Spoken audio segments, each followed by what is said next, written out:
U.S. judge enters default ruling against ex-Coinbase insider, says secondary market sales or securities transactions. In May 2023, the SEC settled charges with Ishan Wahi and Nikhil Wahi in what it is called the first-ever insider trading case involving cryptocurrency markets. Trading of certain crypto assets on a secondary market, such as Coinbase, are securities transactions, a U.S. court ruled on Friday. The court took this critical position in a default judgment against Sameer Ramani, one of three accused in the insider trading case. In an insider trading case involving Coinbase's former product manager Ishan Wahi, his brother Nikhil Wahi, and their friend Sameer Ramani, a U.S. court ruled on March 1 that the trading of certain crypto assets on a secondary market, which Coinbase is, are securities transactions. The court's analysis remains the same even to the extent Ramani traded tokens on the secondary market, the ruling said. Each issuer continued to make such representation regarding the profitability of their tokens even as the tokens were traded on secondary markets. Thus, under Howey, all of the crypto assets that Ramani purchased and traded were investment contracts. The court took this critical position in a default judgment against Ramani.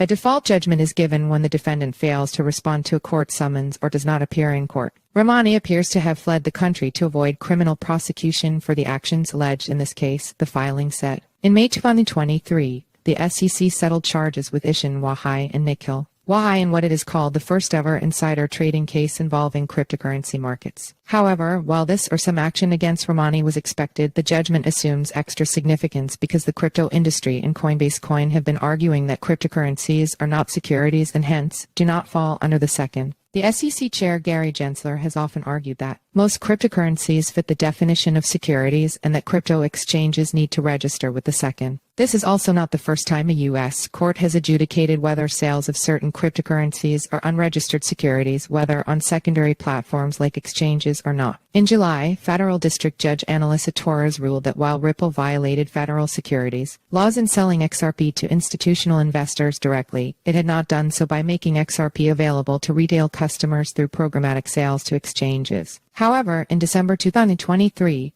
Judge Jed Rakoff disagreed with Judge Torres in the Terraform Labs case. The court ruled to prohibit Ramani from future violations, a civil penalty of twice the amount of proceeds Ramani is calculated to have gained, which was a total of $1,635,204, and disgorgement of the identified proceeds amounting to $817,602. However, the court denied the SEC's request to impose prejudgment interest.